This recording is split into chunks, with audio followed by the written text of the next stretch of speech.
네, 반갑습니다. 저는 이번 세션 발표를 맡게 된 아주대학병원 외상외과에서 근무하고 있는 정호영이라고 합니다. 제가 발표드릴 내용은 샥 환자를 매니지먼트 할 때 많은 어려움이 따르는데 그 환자의 매니지먼트를 할 때 POC 울트라사운드, 특히 에코카디오그래피의 역할에 대해서 간단히 정리해보는 시간을 갖도록 하겠습니다. 사실 이런 POC 울트라사운드 그리고 에코카디오그래피의 역할이나 활용에 대해서는 좀 자료가 방대하기 때문에 오늘은 주안점은 샥에 대해서 간단히 정리를 해보고 이런 샥 환자를 진단하고 매니지먼트 할 때 이런 POC 울트라사운드, 에코카디오그래피 같은 게 어떤 식으로 도움이 될지 현재까지는 다양한 알고리즘이 나와 있는데요. 그 알고리즘을 다 소개하기보다는 특정 부분만 소개해서 실제로 임상에 적용을 해보고 그리고 마지막으로 저희가 임상에 적용했을 때 몇 가지 피포에 대해서 간단히 언급하고 넘어가도록 하겠습니다. 먼저 인트로덕션입니다. 다들 아시다시피 우리 샥 환자를 종종 환자에서 샥 환자를 매니지먼트 하는데 가장 첫 번째 스텝은 빨리 인지를 하는 겁니다. 왜냐하면 샥도 타임 디펜던트한 코스를 밟기 때문에 초반에 빨리 인지를 해야지 이런 리버서블한 코즈를 교정해주고 환자의 여유를 좋게 만들 수 있을 것 같습니다. 샥의 적용에 대해서 간단히 보시면 아시겠지만 결국 혈압이 낮은 게 샥이 아니고요. 결국 순환장애를 일으켜서 결국 우리가 조직에 필요한 산소를 공급하고 그런 과정에서 미스매치가 일어나는 걸 샥이라고 말합니다. 어떤 단일한 발달산이란지 랩 테스트만으로 샥을 진단하기는 되게 어렵다고 되어 있습니다. 그래서 우리가 샥 환자 매니지먼트 할 때 환자의 그런 피지컬 일기잼이라든지 다양한 검사들, 특히 베드사이드 할 수 있는 여러 가지 검사들을 통해서 빨리 어세스먼트를 하는 게 좋을 것 같습니다. 그리고 두 번째로 빨리 샥 환자를 이 다음이 샥인 걸 인지했을 때 다음 단계로는 우리가 샥의 원인에 대해서 빨리 파악을 해가지고 적절한 치료가 들어가야 될 것 같습니다. 저희가 샥에 대해서는 전통적으로는 크게 네 가지로 저희가 분류하고 있습니다. 하이퍼볼레믹, 카디오제닉, obstructive, and distributive 샥으로 이렇게 분류하고 있습니다. 하지만 이렇게 간단하게 네 가지로 분류되는 게 아니고 실제 임상에서는 한 개 이상의 믹스 폼으로 된 타입 샥 환자를 많이 접해볼 수 있을 것 같습니다. 그래서 이런 환자들은 저희가 어떤 다 끊어서 얘기하기 좀 힘든 부분이 있기 때문에 진단하고 치료하는데 많은 어려움이 따르고 있습니다. 샥의 메커니즘에 간단히 살펴보면 앞에서 언급했듯이 크게 네 가지 카테고리로 나눌 수 있지만 항상 여러 가지 타입이 혼재되어 있다는 걸 아셔야 될 것 같고요. 하이퍼볼레미아 처음에 그래 이제 볼륨이 없는 거죠. 그래서 뭔가 플루이드라든지 블러드 로스가 밖으로 아니면 내부적으로 생겨가지고 볼륨이 부정한 경우. 두 번째로 여러 가지 뭐 MI라든지 카디오마이오패시 등등으로 인해서 심장 펌프에 문제가 생겨가지고 카디오제닉 코즈 때문에 샥이 생기는 경우. 세 번째로는 이제 심장에서 나가는 출구, 이제 카드 아웃풋이 나가는 출구, 그리고 특히 이제 라이트 하트, 레프트 하트 쪽으로 막히는 경우가 있는데요. 특히 뭐 폴물 엠보리즘이 있다든지 탄폰, 텐전 유목스러스 같은 게 생겨가지고 이런 이제 출구가 막히는 걸 obstructive shock이라고 합니다. 그리고 sepsis라든지 아나필락시스 그리고 스파인 저리가 있는 유로젠 샥 환자한테는 혈관의 톤이 바스큘러 톤이 떨어지기 때문에 바스플레지아 때문에 야기될 수 있는 디스트리뷰트 샥이 생길 수 있습니다. 크게는 이렇게 네 가지로 구분할 수 있습니다. 이거는 2014년도 NHM이 실린 유명한 리뷰 논문인데요. 샥에 대해서 간단하게 도식하면 디스트리뷰트 샥은 바소딜라테이션, 그리고 하이퍼볼레믹 샥은 블러드 볼륨의 로스, 그리고 카디오잭 샥은 펑션, 벤트리큘라 LV라든지 RV 펑션의 페일리어, 그리고 obstructive 샥은 이제 출구, 앞으로 트랙의 obstruction으로 야기되는 샥입니다.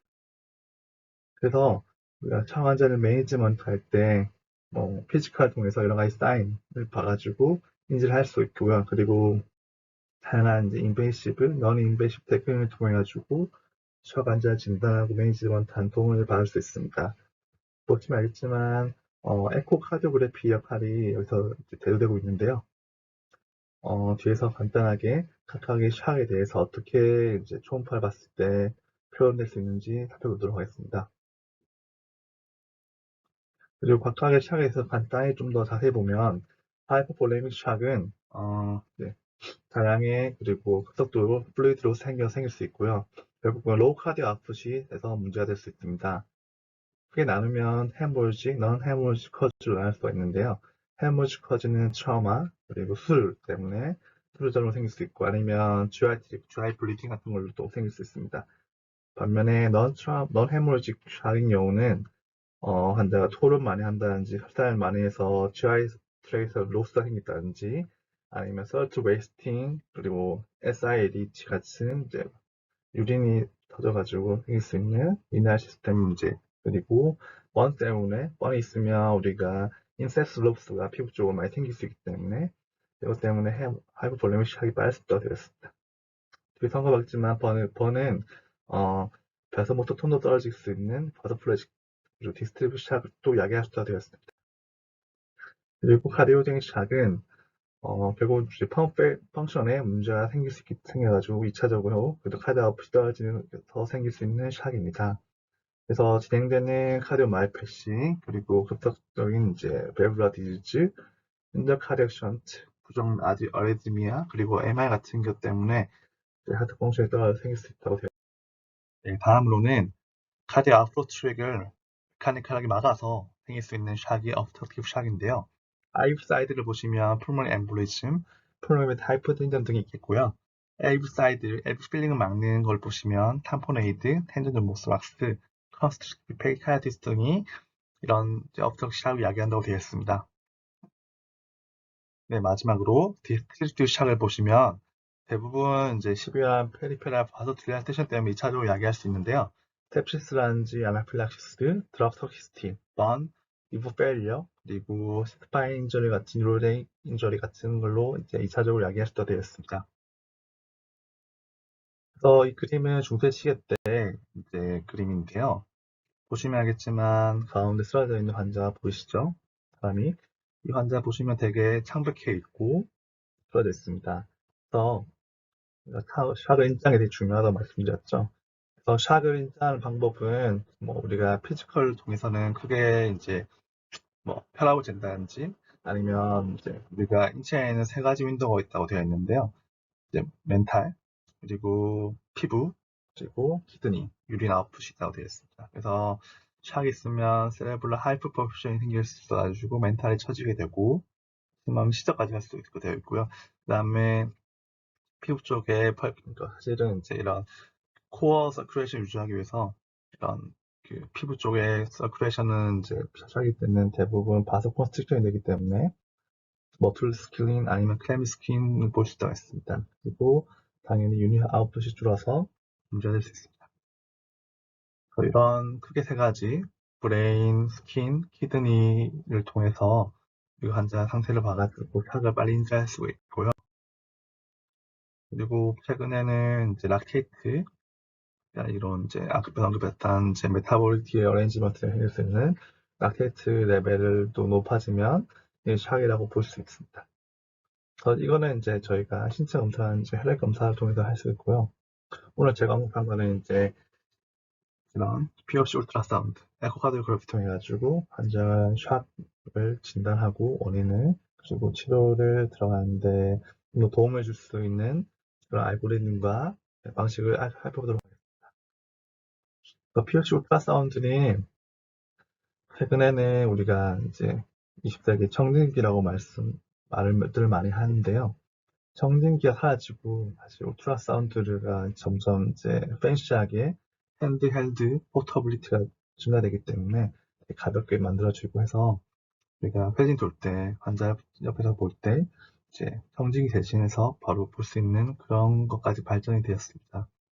그래서 보시면 최근에는 이제 국내에서는 아직은 좀 제한점이 있지만 외국에서는 우리가 학생 때 더 친숙해지도록 커리큘럼엔 초음파가 들어가 있습니다. 왼쪽 그림은 구형 초음파죠. 되게 퍼스트부터 떨어지고 대개는 이제 이동이 힘든 부분이 있기 때문에 외래나 어떤 방에 이제 고정해 놓고 환자가 와서 건 검사를 이제 많이 하고요. 오른쪽 거는 이제 좀 충전이나 이런 게 잘 되고 잭을 빼더라도 포터블리티 높여가지고 이제 환자 곁에 가서 검사를 하게끔 좀 더 기기가 가벼워지고 좋아졌습니다.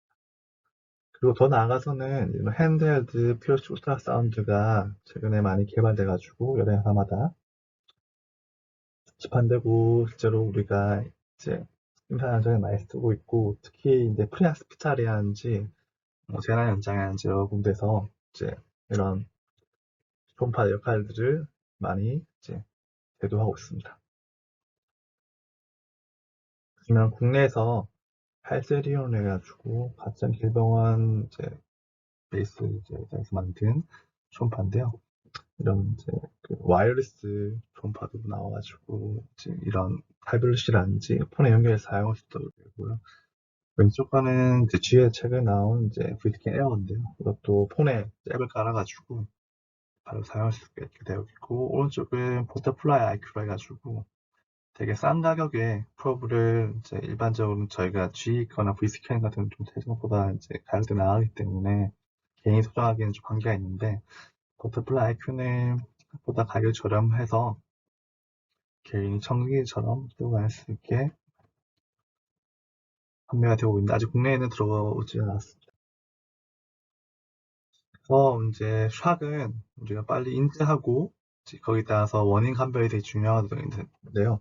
앞에서 언급한 클래식한 네 가지 이제 뭐 하이포볼레믹, 카디오제닉, 업스트럭티브 그리고 디스트립 샥을 우리가 어떤 게 문제인지 보기 위해서는 다양한 이제 뭐 검사를 할 수 있겠지만 초음파는 이렇게 되게 직관적으로 패턴 리코그니션을 통해 가지고 빠르게 판단을 해볼 수 있다고 되어 있습니다. 사실 이게 뭐 믹스 폼이 되게 많기 때문에 일관으로 판단이 있는데요. 보시면 sepsis, 하이퍼볼레믹 샥, sepsis도 사실은 렐러티브 하이퍼볼레믹 샥이기 때문에 이제 베스큘라 톤이 떨어지기 때문에 그 이펙티브 서큘레이팅 볼륨이 떨어지고 그래서 렐러티브 하이퍼볼레믹 샥이라고 부릅니다. 물론 이제 최근에 보시면 카디오 체익 샷도 동반한 septic cardiomyopathy 같은 게 있어가지고 여러 가지 믹스폼이 되게 많은데요. 일단은 일반적으로 생각했을 때 그렇게 생각하시면 될 것 같고요. 당연히 이제 볼륨이 부족하니까 이제 인필의 베날 카브가 되게 사이즈 작고 디스플레이트 베리에이션이 되게 커지게 되고 있고요. 그리고 LB 챔버가 되게 작아지기 때문에 히싱 LB를 해가지고 LB가 탁탁 붙는 스토리 때 붙는 거 보일 수 있고요. 초음파상 이제 뒤에서 간단히 언급하겠지만 이제 A 라인, B 라인 이런 게 있는데 B 라인은 인터스티셜 플루이드가 증가됐을 때 B 라인이 증가된다고 되어 있습니다. 그래서 A 라인 경우는 이제 드라이 렁인 거죠. 렁 자체가. 그래서 볼륨이 없는 경우에 이런 게 볼 수 있고요. 이런 경우는 환자 뭐 볼륨이라든지 원인에 따라서 빠른 수혈을 해야 될 것 같습니다. 아니면 블리딩 컨트롤 한다든지요. 그래서 카드 아웃풋을 어그멘트 시켜가지고 샥을 해결해야 되고 번째로 카디오닉 샥은 그런 보시면 알겠지만 결국 펌프 페일러이기 때문에 그리고 이제 들어오는 IBC도 핸들링이 잘 안 돼서 되게 IBC 플랫 소리가 IBC라 하는데요. 이제 호흡에 변화가 없는 통통한 IBC가 볼 수 있고요. 그리고 챔버가 늘어나 있고 컨트랙트가 많이 떨어진 모습을 볼 수 있습니다. 그리고 이제 LVEDP가 증가해서 백워드 프레셔가 걸려서 풀모널 컨제션이 생길 수 있기 때문에 B라인이 증가된, 인터시널 플루가 증가돼가지고 B라인이 증가되는 모습을 볼 수가 있습니다. 이런 경우는 사실은 이제 우리가 모든 샥 환자 때 인셜로 블리드 그리고 뭐를 드리플 해볼 수 있겠지만 이런 카디오적인 샥이 의심된 환자는 이제 이런 풀모널 컨제션이 악화될 수 있기 때문에 조심스럽게 트라이를 해보고 필요하면 이제 이노트로픽 서포트라든지 그것도 반응이 없으면 이제 에크모 같은 메카니컬 서포트로 들어가야 될 것 같습니다. 그리고 업스트럭티브 샥은 결국 이제 플로우 트랙이 업스트럭션이기 때문에 그리고 뭔가 플래시가 막고 있기 때문에 이제 IVC가 되게 커져 있고 그리고 우리가 이제 프레셔나 볼륨에 LB보다는 RB가 되게 민감하게 반응을 해서 이제 RBOT가 막히는 경우는 D-쉐입 RB가 늘어나서 D-쉐입 LB가 보일 수 있고 그러면 엠볼리즘 같은 경우 있죠. 뭐 탐폰 같은 경우는 이제 우리 초음파 봤을 때 이 퓨전이 있어야 되고 일단은 이 퓨전 자체가 탐폰 피조를 좀 만족해야 됩니다. 탐폰 피조는 이제 시스톨릭, RA, RB 콜랩스가 돼가지고 이게 헤모다이너에 영향을 줄 수 있는 피조를 보여야 되는데 그런 피조를 보였을 때 우리가 이게 샥의 원인이라 볼 수 있을 것 같습니다. 그리고 이제 당연히 이제 이것도 결국은 이제 카드 아웃풋이 잘 안 나온 거기 때문에 웨트렁이 아니고 드라이렁을 볼 수가 있어. 이런 경우는 결국은 이제 obstruction을 막는 걸 풀어줘야 되기 때문에 엠브리지 같은 경우는 TP에 쓴다든지 되게 언스테이블한 경우는 아니면 이제 여러 가지 시술을 럼백트 같은 거 시술을 해야 될 것 같고요. 그리고 탐폰 같은 경우는 빨리 페리칼 신테시스를 한다는 수술을 해가지고 탐폰 릴리즈를 해야 될 것 같고 텐전 리목스도 바르게 이제 텐전을 푸는 이제 디컴프레션을 빨리 들어가야 될 것 같습니다. 그래서 이런 이제 이미징 드리븐 각 클래시피케이션이 이제 직관적으로 패턴이 리코션 돼가지고 되게 잘 볼 수가 있는데요. 이런 포커스들 그리고 이제 심장뿐만 아니라 보통은 여러 가지 이제 렁 초음파도 같이 앞에서 봤듯이 렁 초음파도 앞에서 보는 게 결국은 이제 이런 클래식한 이제 에코카드그래픽 바인딩을 좀 모디파이 해가지고 좀 더 감지적으로 좋다고 되어 있습니다. 그래서 결국은 페리칼 이퓨전이 있는지를 먼저 봐야 되고 탐폰 같은 거 보려면 이제 기본적으로 전체가 페리칼 이퓨전이 있어야 되니까 그리고 앨빈 IBC 스토리 펑션을 사실은 우리가 뭐 비주얼 에스티메이션을 사실은 해볼 수 능력을 키우면 좋은데 힘들면 사실은 처음에는 쟤는 매저를 해야 됩니다. 그렇지만 비주얼 에스티메이트 해가지고 앨빈 IBC 스토리 다 투방씩 떨어진다든지 아니면 되게 앞에서 한듯이 IBC 콜랩스, LV 챔버가 되게 작고 콜랩스 되는 거 보면 시비어 하이퍼블레미아를 의심할 수 있기 때문에 이런 패턴 리코그시 통해가지고 우리가 샤를 클래시피케이션 어느 정도 해볼 수 있을 것 같습니다. 그래서 사실은 우리가 PS 울트라사운드가 샥을 진단할 때 되게 스페시픽하게 진단할 수는 없고 앞에서 언급했듯이 라이프 스테이틱한 컨디션이라든지 뭐 이런 것들을 빨리 캐치를 할 수 있습니다. 그래서 결국은 이제 뭐 에코뿐만 아니라 렁 초음파를 같이 이제 인테그레 시켜가지고 해보면 당연히 빠르게 진단할 수 있고요. 그리고 제일 좋은 거는 초음파는 베어사이트에서 기계만 켜주면 리피트 이렇게 계속 반복할 수 있기 때문에 되게 환자의 디지털 코스를 판단하거나 아니면 우리가 치료가 들어갈 때 치료가 반응이 있는지 볼 때 되게 유용하다고 되어 있습니다. 그리고 당연히 초음파는 열기가 생길 수 있지만 되게 안전합니다. 그래서 다른 뭐 CT 스캔이라든지 이런 것보다 훨씬 저용제라든지 라디에이션 위험이 없어서 안전하게 스캔해 볼 수 있습니다. 그리고 빠르게 우리가 당연히 우리가 제일 중요한 게 빨리 샥의 원인을 판단하기 때문에 샥 원인을 판단해서 치료가 들어갈 수 있다는 장점이 있을 것 같고요. 그리고 누가 해도 리프로스티비티가 높아서 어느 정도 이런 알고리즘이라든지 되게 패턴 리코그니션은 되게 러닝 커브가 짧기 때문에 리프로스티비티가 높다고 되어 있겠고 그 다음에 당연히 예전에 많이 썼던 샤반드 매니지먼트, 풀모나틱 카테터 이런 거는 되게 인베이시브한 프로시저인데요. 거기 비해서 넌 인베이시브하게 사실은 좀 제한점이 많을 수 있겠지만 넌 인베이시브하게 모니터를 할 수 있다는 장점이 있겠고 가장 큰 장점은 리얼타임으로 환자 상태 보면서 이제 임상가가 이제 디시전 메이킹 할 수 있는 임상가가 바로 이제 판단할 수 있다 되겠습니다. 그 목표는 크게 6가지 나올 수 있습니다. 첫 번째는 과연 이렇게 환자가 라이프 스테이한 컨디션인지 예를 들면 뭐 탐폼이라든지 텐전 모스토라스, 베시품 엠브로즈 같은 빨리 중재가 들어가지 않으면 어레스가 날 수 있는 상황이 있죠. 그러면 우리가 빨리 중재할 수 있기 때문에 이런 컨디션이 있는지를 확인을 해봐야 될 것 같고 펌프 괜찮은지, RB 펌프가 괜찮은지 확인을 해야 될 것 같고요. 그리고 사실은 이게 간별이 힘들 수가 있지만 우리가 모든 환자가 특히 이제 최근에는 고령화 사회고 환자들도 나이가 많아지기 때문에 되게 언더안티지가 있는 경우가 되게 많습니다. 하드 쪽에. 특히 뭐 하이퍼텐전이 오래되면 LVH가 생길 수 있어가지고요. 그래서 이런 되게 정상적인 사람 말고 결국 이제 크로닉 디지즈가 있는 경우는 우리가 사실은 이제 이런 심플하게 볼 수 있는 게 많이 제한점이 있습니다. 그래서 그런 경우는 좀 다른 툴을 이용한다든지 컴프레hen시브 에코카디오그래피 해가지고 판단을 해야 될 것 같습니다.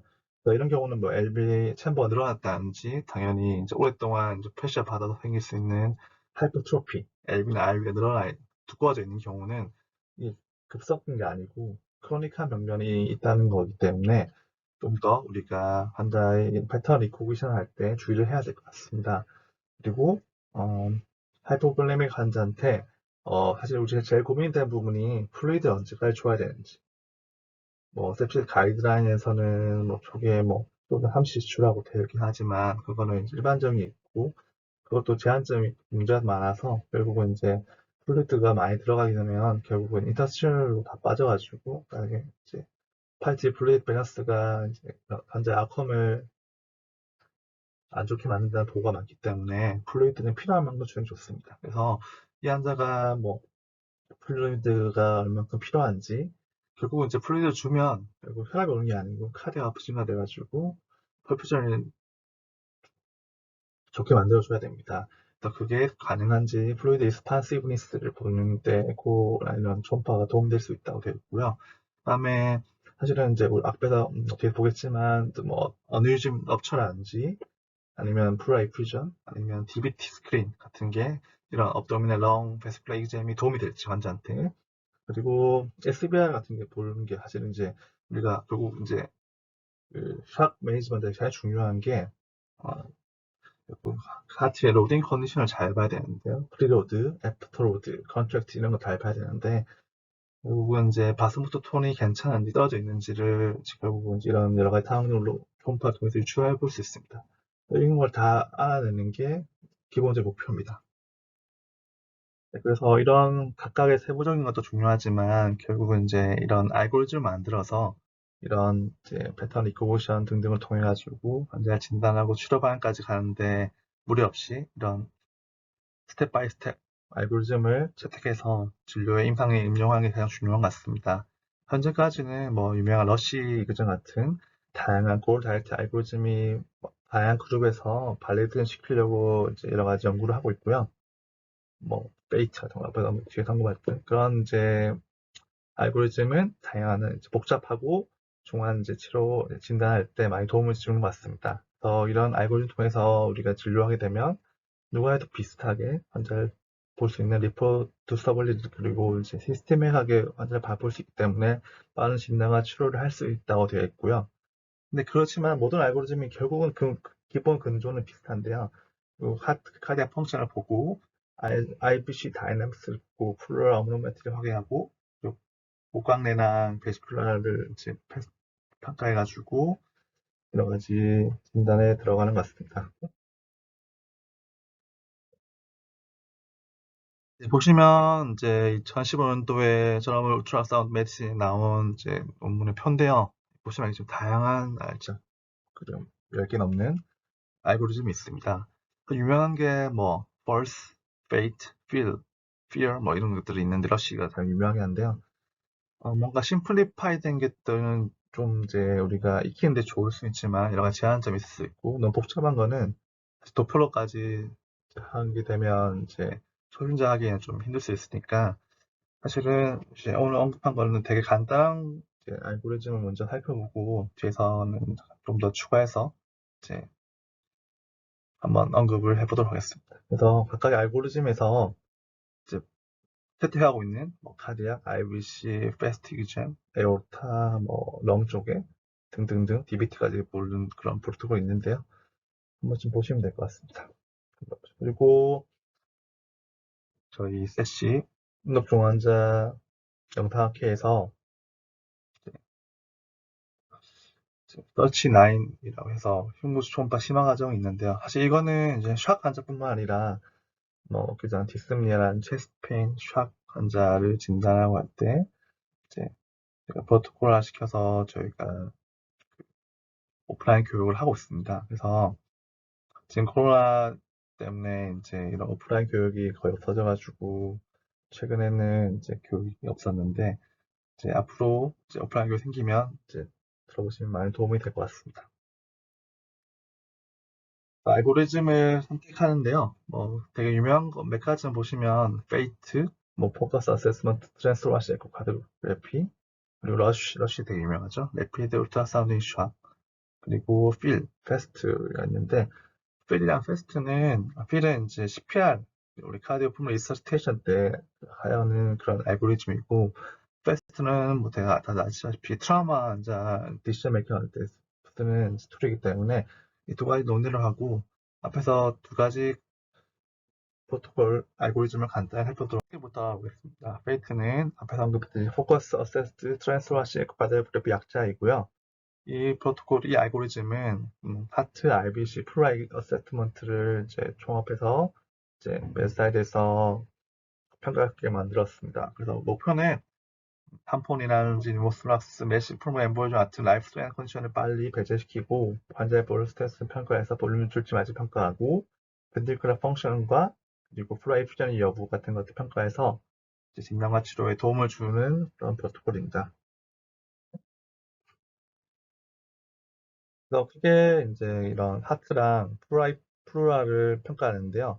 보시면 알겠지만 뭐 서브코스탈, 에피칼, 포챔버, 프라스탄 롱, 숏엑스를 크게 네 가지 뷰를 봐서 이제 하트 펑션을 평가하고 뭐 페리칼 디퓨전이라든지 뭐 RB, LB 사이즈 비율 같은 거 보고 판단하고 되어 있습니다. 추가적으로 양측의 프루라를 봐서 디퓨전 여부가 있는지 뭐 그런 것들을 평가하고 있습니다. 그리고 두 번째 언급할 러쉬 프로토콜은 러쉬는 이게 되게 유명해서 다들 아시겠지만 전문가 학생들은 특히 많이 아시겠지만요. 그리고 AS에서도 많이 이렇게 강조하는 그런 프로토콜인데 많이들 사용하고 있고 사실 많이 사용한 이유가 가장 심플리파이 돼가지고요. 3스텝 프로토콜에서 가장 직관적으로 잘 써가지고 많이 사용하는 것 같습니다. 그래서 크게 펌프 탱크 파이프를 봐서 빨리 이제 원인을 진단하고 감별을 해서 치료가 들어가는 그런 프로토콜인데요. 이게 빠르게 볼 수가 있고 누가 해도 비슷하게 리포더블스가 높고 쉽게 이해할 수 있기 때문에 많이 사용하는 것 같습니다. 이렇게 보시면 펌프는 펌프가 문제가 되는지 보는 건데 그리고 뭐두 번째부터 보시면 결국 이제 LB 글로벌 컨트랙트를 봐가지고 사실 비주얼 에스티메이션 해가지고요.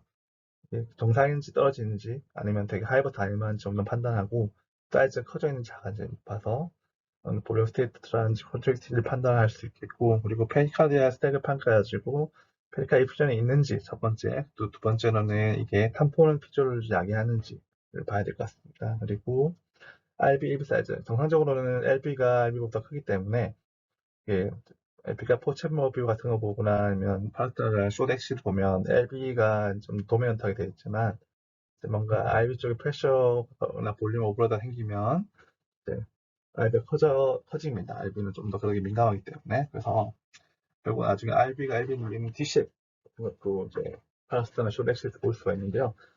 이런 것도 판단을 해야 될 것 같습니다. 그리고 탱크가 뭔가 문제가 있는지 결국은 지금 볼륨 스테이터스를 주로 보는 건데 인터베스큘러 볼륨 스테이터스를 평가할 때 뭔가 새는 게 없는지 보는 겁니다. 그래서 사실은 뭐 여러 가지 방법이 있겠지만 IBC나 주글라 변인을 봐서 이게 사실은 뭐 IBC 가치랑 이제 이게 리스프레이트 베리에이션이 있다는 건 다들 아시겠지만 결국은 이제 호흡 양상에 따라서도 이제 많이 변화가 생기고 그리고 플랫한 거의 이제 뭐 우리가 버추얼 IBC를 하는데 거의 볼륨이 없어가지고 딱 붙는 IBC가 있습니다. 이런 경우는 누가 봐도 볼륨이 없다고 생각할 수 있을 것 같습니다. 그리고 렁을 플루랄 캐비티 평가해가지고 유목소라스라든지 푸노 에데마 V라인 것들 평가해가지고 그리고 옵션이 있는지 확인을 해야 될 것 같습니다.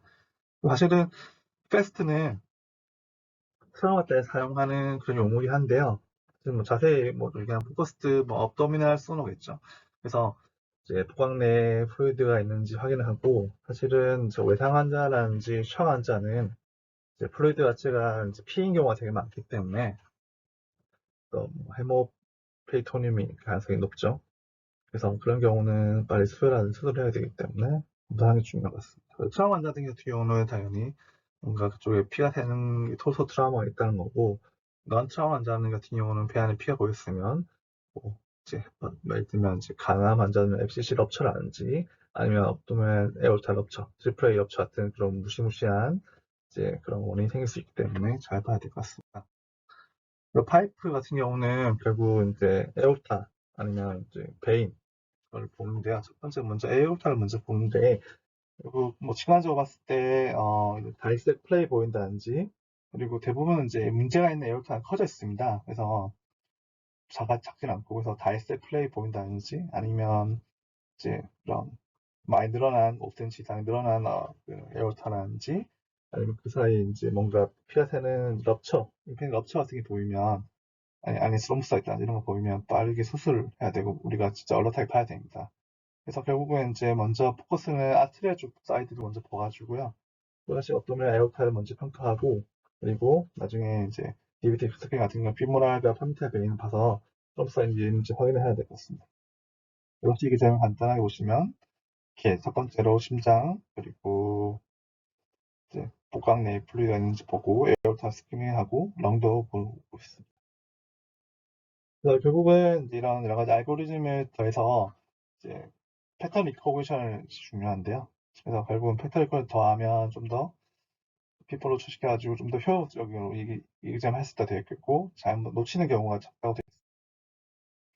뭐 최근에는 뭐 도플러는 사실 이제 베이직이 좀 비욘드한 느낌이긴 하지만 우리가 카드 아웃풋을 재는 거는 이제 대부분 베이직 스킬에 포함되기 때문에 잠시 언급하자면 뒤에 보시면 알겠지만 카드 아웃풋 될 때 특히 뭐 카드 아웃풋은 스트로크 볼륨 오빠 카트레이트인데요. 카트레이트는 뭐 우리가 EKG 보면 알겠고요.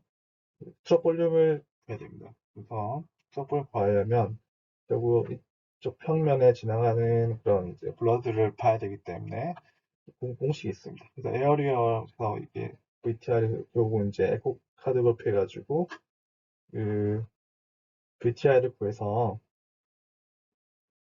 타임 밸런스 인테그랄을 해가지고 적분해서 이렇게 곱하게 되면 그러니까 그 시간당 지나가는 볼륨을 알 수 있기 때문에 스트로크 볼륨이 나옵니다. 그래서 이걸로 카드 아웃풋을 구할 수 있는데요. 결국은 이제 그 다이아미터를 측정해야 되는데 이게 사실은 특정 부위마다 조금씩 다르기 때문에 아시겠지만 그 제곱 그 가족이 들어가게 되면 이제 조금만 차이 나도 많이 이제 계산의 차이가 날 수 있습니다. 그래서 그거는 좀 이제 부정할 수 있기 때문에 그걸 날리고 그냥 우리가 VTI를 구해서 스트로크 볼륨을 서로게이션을 많이 쓰고 있습니다. 아니면 그냥 픽 플로우 벨로시티 봐가지고요. 그래서 우리가 볼륨 부족한 환자는 이제 결국은 이제 PPP 뭐 퍼스트 프레시 베리에이션이라든지 이런 스트로크 볼륨 베리에이션이 되게 큽니다. 폼 양상에 따라서 아니면 그래서 많이 차이가 나는 경우 결국 카드 아웃풋이 15% 이상 차이 나는 경우는 볼륨이 부족한 경우가 많기 때문에 볼륨을 줘야 되겠습니다. 그래서 이런 경우는 이제 볼륨이 부족하다 평가할 수 있습니다. 그리고 오늘 제가 좀 언급하고 싶은 내용이 두 가지가 있는데요. 첫 번째는 다이나믹 엘비오트 업스트럭션 해가지고 흔히들 우리가 이제 HCM 하이퍼트릭 카디오 마이피스 때 많이 생긴다고 알 수 있는데 여러 가지 이제 상황 때문에 생길 수 있는데요. 특히 이제 우리가 이제 환자 치료 때 쓰는 약제, 그러니까 이노트로픽 에이전트, 환자가 예를 들면 볼륨이 엄청 부족한 환자인데 고용량의 이제 이노트로피아인지 바소프레서를 쓰면 이제 결국은 이제 이런 엘비오티 오브스트럭션을 야기할 수가 있습니다. 그래서 이거는 이제 우리가 잘 봐야 될 것 같고요. 우리가 샥의 환자한테 결국 치료 과정에서 쓰는 약제들이나 이런 것 때문에 오히려 샥을 악화할 수 있습니다. 그래서 보시면 결국은 이제 뭐 기저들 아나토미카에 문제 있는 환자가 잘 생길 수 있지만 정상의 환자도 잘 생길 수 있기 때문에 잘 봐야 될 것 같고 여러 가지 프리도가 부족해서 결국 챔버가 작은 환자는 잘 생긴다고 되어 있습니다. 그래서 그런 환자가 이제 여러 가지 팽이 있다든지 부정맥이 있다든지 여러 가지 도부타민 같은 이노트로픽 에이전트를 고용량 쓰고 있고 열도 나가면 타키아가 생길 수 있다. 그런 경우는 더 이게 이제 엘비오틱 오브스트럭션이 그러니까 굴러고 나가는 게 길을 막아가지고 챔버 가득은 작은데 심장이 열심히 뛰기 때문에 그래서 오히려 혈압이 떨어지는 카드압이 떨어져 샥에 유발한다고 되어 있습니다. 그리고 뭐 마취과 약제라든지 시작일 때 바소프레자 되어서 애프터부터 감소되는 경우는 오히려 이제 우리가 할부 다이내믹하게 심장이 움직이기 때문에 또 생길 수 있다고 되어 있습니다. 결국은 이런 환자는 결국 예를 들면 볼륨이 부족한데 약만 쭉쭉 올려가지고 이런 이제 안에 엘보티 협소이 생긴 환자는 빨리 약을 줄이고 볼륨을 빨리 줘야 됩니다. 볼륨 주면서 약을 줄이는 게 치료 방향이 됩니다. 인간이. 그래서 이런 이제 프리시피테이팅한 팩터를 제거하고 약을 줄이고 이제 부정맥을 교정하고 페인 컨트롤 한다든지 피부 컨트롤 해주고 필요하면 베타 블로커를 써서 조절하고 그다음에 이제 뭐 볼륨을 충분히 채워준 상황에서 이제 약을 써서 이제 그다음 올리는 방향으로 가야지 그렇게 사용되지 않으면 이런 잘못된 이제 치료 방향에서 샤를 야기할 수 있기 때문에 잘 봐야 될 것 같습니다. 그래서 대개는 이제 한 조금만 커져 있는 이런 이제 HCMP 환자는 잘생긴 수가 되어 있습니다. 이런 환자들은 이제 LVOT 옵서션이 좀만 이제 문제가 돼도 생길 수 있는데요. 정상 이상도 생길 수 있으니까 잘 봐야 될 것 같고요. 기본적으로 이제 LVOT 파이프 챔버에서 이제 나가는 이제 그 도플러 띄워보면 빗더블 도플러 띄워보면 이런 식으로 보통은 이제 볼록한 이제 상업 든든한 모양처럼 보여야 되는데 대거 쉐입으로 뾰족하게 보이는 경우는 결국 이제 LVOT 옵스트럭션이 있다는 소견이기 때문에 이런 경우는 빨리 앞에서 언급한 프리시피테이팅 팩터를 찾아가지고 제거를 하는 게 좋을 것 같습니다. 그리고 앞에서 언급했듯이 우리가 항상 정상 이상은 보는 게 아니기 때문에 앞에서 언급했듯이만 고령화사이기도 하고요. 이런 크로닉 하트 디지가 있던 분이 많기 때문에 이런 환자가 딱 봤을 때 두꺼워져 있고 예를 들면 이제 LV는 1cm 정도 그리고 RV는 5mm 이상 두꺼워져 있는 그리고 커져 있는 환자는 뭔가 우리가 이제 이런 평가를 할 때 항상 신경 써야 됩니다. 이게 맞는지 좀 의심을 해봐야 되고 그렇게 부정하면 다른 이제 인베이시브한 센터라인 잡는다든지 프로마이트 카테터를 넣는다든지 다른 이제 툴을 통해서 평가를 해야 될 것 같고요. 그리고 이런 경우는 필요하면 이제 의뢰해가지고 컴프레hensive 에코카디오그래피를 그룹을 해서 해모인 나이에 대한 평가를 해야 될 것 같습니다. 그리고 이제 뭐 마지막으로 IBC에 대해서 간단하게 설명드리겠는데요. IBC는 우리가 볼륨 스트레스를 평가할 때 많이 쓰고는 있지만 실제로 우리가 이제 임상에서 써보면 많은 제한점이 있습니다. 그래서 그거에 대해서 간단히 언급하고 마무리 짓도록 하겠습니다. 그래서 다들 아시겠지만 이제 우리 스폰트 브리팅 한다든지 아니면 파이티브 프레셔 벤틸레이션 한다는 환자한테서 IBC는 반대로 나타날 수 있다고 했습니다. 보통 이제 흡기할 때 인터퍼시 프레셔 음성이 걸리기 때문에 반대로 IBC에서 볼륨이 쭉 들어오면서 IBC가 콜랩스 되는데요. 이제 메카니컬 벤틸레이션 해가지고 파이트 프레셔 벤틸레이션 하는 경우는 이게 반대로 역정이 됩니다. 그래서 흡기 오기 때 오히려 반대가 된다고 아셔야 될 것 같고 그게 이제 IBC 콜랩스는 결국은 이제 펼치 그대로된 차입니다. 복강 내에서 심장으로 들어오는 그 연결 통로이기 때문에 그래서 프레셔 그레디언트 차이에서 영향을 주기 때문에 심장이 어떻게 핸들링하냐 두 번째로 복강에서 어떻게 짜주냐 이런 걸 차이에서 많이 좌우됩니다. 그래서 우리가 CP 구할 때 에코를 해보신 분들은 알겠지만 RAP 구할 때 이제 IBC 콜랩스 비트 다이메트 제거를 하는데요. 또 제한점이 있습니다. 그래서 이런 두 개가 문제되면 복강내 화면이 올라간다든지 이런저런 아니면 IB 쪽에 프레셔가 많이 걸리는 경우는 이제 콜랩스가 될 수도 있습니다. 그래서 볼륨 스트레스뿐만 아니라 결국은 이제 하트가 어떻게 들어온 볼륨을 핸들링하는 것에 따라서 IBC가 좌지우지되기 때문에 단순하게 IBC 콜랩스 된다고 볼륨이 없다고 생각하시면 안 될 것 같습니다. 그래서 환자가 되게 여러 가지 호흡 곤란이나 아니면 시비아 메타볼 엑스토시스가 심해가지고 되게 포스트 그리고 이제 인스피레이션 하는 환자들은 트랜스버싱 프레셔 스윙이 심하기 때문에 IBC가 쫙쫙 콜랩스 됩니다. 이런 환자는 조심하셔야 될 것 같고요.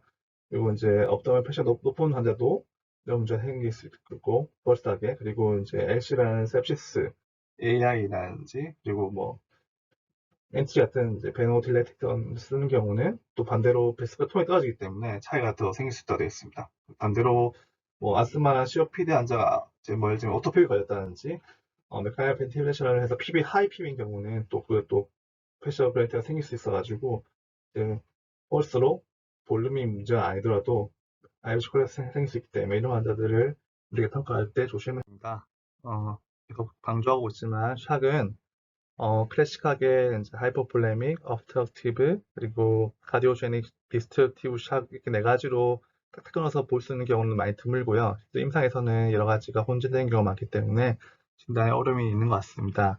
그래서 우리가 여러 가지 툴을 사용해서 볼 수 있겠지만 우리 POC 울트라사운드, 특히 이제 하트나 렁 같은 걸 울트라사운드를 통해 가지고 진단과 치료에 많은 도움을 얻을 수가 있습니다. 잘만 사용하면. 그래서 앞에서 언급한 알고리즘 같은 거를 한번 찾아보시고 익혀서 실제 임상에서 많이 도움이 됐었으면 좋겠습니다. 그리고 뒤에 피폴라에서 두 가지 언급했는데요. IBC가 볼륨 스테이터스 평가를 하는데 대표있는 지표가 아니다. CGP와 마찬가지로. 그래서 IBC가 퍼스트하게 콜랩스 된 경우가 제법 있기 때문에 임상에서는 환자가 이제 IBC가 콜랩스 된다고 하더라도 볼륨을 무조건 줄집보다는 환자를 잘 보고 그런 경우 아닌지를 룰아웃 해봐야 될 것 같습니다. 그리고 다이나믹 LVOT obstruction은 실제로 우리가 볼륨이 없는 환자한테 쓸데없이 약만 올리다가 혈압이 이상하게 안 오르는 경우가 있습니다. 그래서 그런 경우는 뭔가 이상하다고 생각하시고 치료 반응이 없으면 다른 방법을 생각해 보셔야 되는데 그 중에 한 개가 에코 같은 걸 통해서 환자가 너무 우리가 볼륨 엄석해서 약만 쓴 게 아닌지 그런 것들을 확인해서 그런 경우는 약을 좀 줄이고 볼륨을 줘야 될 것 같습니다. 네. 네, 마지막으로 제가 제일 좋아하는 그림인데요. 결국은 이제 아무리 최근에 이제 기술 개발해서 팬시한 울트라사운드 머신들이 많이 나오고 이제 핸드헬드 울트라사운드도 많이 개발되고 있지만 결국은 이제 임상가가 그거를 잘 판단하는 게 중요한 것 같습니다. 베르타일에서 여러 가지 이런 마이크로그래픽 패턴이라든지 소견 같은 걸 잘 판단해서 진료하는 게 중요하기 때문에 결국은 아무리 기구가 좋아도 임상가가 잘 판단을 해라. 이게 중요한 것 같습니다. 네, 지금까지 경조해서 감사합니다. 혹시 추가로 뭐 궁금하신 내용 있다는 질문하신 내용 있으면 학회를 통해서 이제 전화해 주시면 제가 안나 성의과 답변해 드리도록 하겠습니다. 감사합니다.